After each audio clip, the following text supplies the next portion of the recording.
Muito bem, doutores, agora que os senhores já leram os textos legais, já saborearam a lição escrita, chegou o momento de nós conversarmos um pouquinho sobre esses dois temas.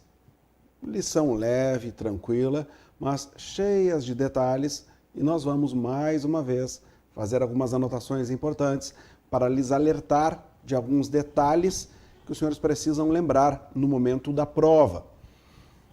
Que eu preciso identificar as coisas e colocar os argumentos corretos.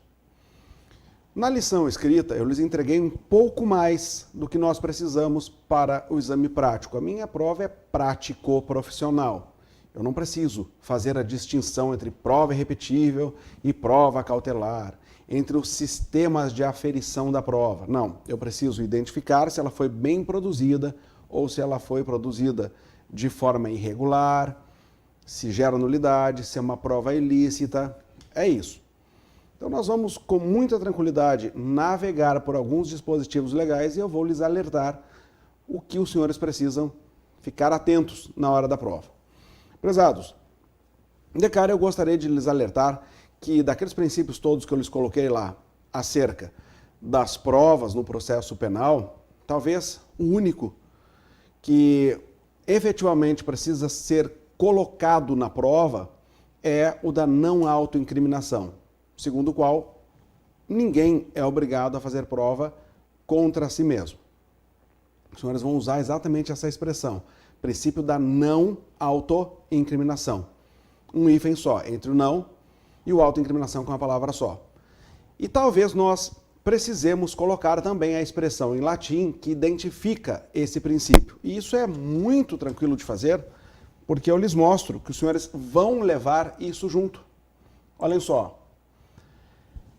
Isso aqui é a exposição de motivos do Código de Processo Penal. Estamos lá em setembro de 1941, claro. Esse código entrou em vigor em janeiro de 1942. Nessa exposição de motivos do Código de Processo Penal, bem como na exposição de motivos do Código Penal, tem doutrina. Não é por outra razão que alguns concursos eliminam aquela parte. Não pode usar.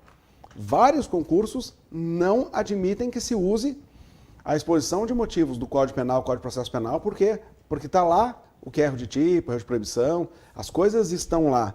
Então, em alguns concursos, amanhã os senhores vão fazer concurso para juiz, para promotor, não raras vezes eles grampeiam o sumário, porque o sumário, quando nós manejamos bem, nós matamos uma prova, as súmulas e a exposição de motivos. Você só pode realmente acessar os textos legais. Perceba, e eu convido que os senhores, nesse exato momento, abram os códigos que vão levar, já pega aí uma canetinha amarela e pega também um clips, para colocar pelo lado de fora, porque na hora da prova, se aparecer uma questão que tem a ver com o princípio da não autoincriminação, você vai colocar a expressão em latim, você só vai lá para lá de fora e vai achar o clips ali. Ali está. Então veja lá. Ó, o que nós encontramos lá é isso. Reforma no processo penal vigente, vai indo. Subsídio da legislação vigente dos projetos anteriores, vai indo. Inquérito policial, ação penal, reparação do dano, as provas. Olha que interessante agora. Ó, item 7. O projeto, se é certo. Por outro lado, como corolário, outra inovação em matéria da prova diz respeito ao interrogatório do acusado. Embora mantido o princípio de que nemo tenetur sede tegere, isso aqui você vai pintar de amarelo e vai colocar um clipezinho pelo lado de fora, que está resolvido. Agora a gente já sabe como escrever a expressão e não cometer nenhum equívoco ali na hora de transferir isso para a nossa prova. Agora eu te pergunto, onde está previsto o princípio da não autoincriminação? Está no artigo 5º da Constituição da República? Não, não está. Não está. O princípio da não autoincriminação está em dois pactos. No Pacto de São José da Costa Rica e no Pacto de Nova York. Vejam lá. Ó, Pacto de São José da Costa Rica. Artigo 8º, número 2, letra G. direito de não ser obrigada a depor contra si mesma, nem a declarar-se culpada. Agora veja, Pacto de Nova York, 14, número 2, letra G, de não ser obrigada a depor contra si mesma, nem a confessar-se culpada. Doutores, vamos nos encaminhar para o início, lá ó, 155, o início do capítulo que trata das provas. Então veja lá, da prova.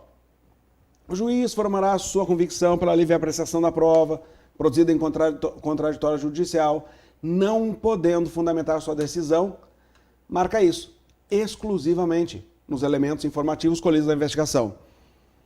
Ressalvadas as provas cautelares, não repetíveis e antecipadas. O que acontece? Nós temos algumas provas que vão ser produzidas ainda na fase do inquérito policial. Provas cautelares. Precisa ser produzida de forma um pouco mais antecipada. Uma busca.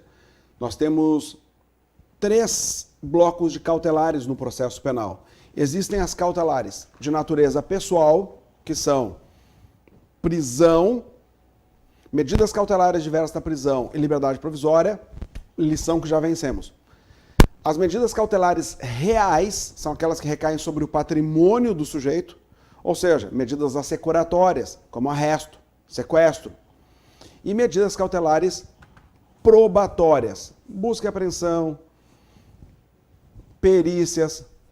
Então pensa, uma perícia vai ser feita ainda no inquérito policial, quando o delegado está diante dos vestígios. E algumas dessas provas não serão repetíveis. Não serão repetíveis, porque pelo desaparecimento dos vestígios, o perito não vai poder fazer novamente. E quando é que eu teria uma prova antecipada? Teria uma prova antecipada diante do iminente perdimento daquela prova. Existe uma testemunha lá entre a vida e a morte, e aí nós formamos uma triangularização mórbida. Lá vamos juiz, promotor e advogado para ouvir uma pessoa ali, às vezes no leito da morte. Isso é uma prova antecipada. Então, é claro que essa prova tem uma carga probatória maior. Agora, o juiz não pode embasar sua decisão só nos elementos colhidos no inquérito, por razão óbvia, porque o inquérito policial não é produzido sob o manto do contraditório. Existe até alguma defesa, mas contraditório não, porque o delegado de polícia não é parte. Muito bem. A prova da alegação incumbirá quem fizer, sendo porém facultado ao juiz de ofício, aí tem as hipóteses. Doutores, olhem só, isso aqui é interessante, ó. Esse artigo 157 é um dos mais importantes para qualquer prova defensiva, principalmente exame de ordem. Por quê? Porque ele indica as provas obtidas por meios ilícitos. A doutrina costumava fazer uma diferença entre provas ilícitas, provas ilegítimas. O que nós teríamos? Provas ilícitas seria com afronta a regras de direito material. E provas ilegítimas com afronta a regra de direito processual. Para você isso tem pouca importância, porque a sua prova não é teórica. Você só precisa identificar se essa prova foi obtida por meio ilícito, então ela não é admitida no processo penal. Por quê? Veja lá, artigo 5º, inciso 56 da Constituição.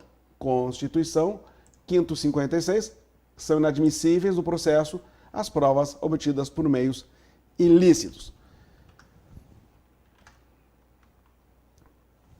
Parágrafo 1º. São também inadmissíveis as provas derivadas das ilícitas.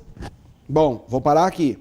O que acontece? Aqui eu tenho a consagração de uma teoria de origem norte-americana, que antes nós já falávamos nela, e o legislador brasileiro realmente agora consagrou a teoria. Teoria dos frutos da árvore envenenada. Cuidado para não inverter a ordem, né? Porque às vezes a gente pensa, né? A teoria da árvore dos frutos envenenados. Não, pensa assim, se a árvore toda está envenenada, tudo que sai dela também é envenenado. Teoria dos frutos da árvore envenenada.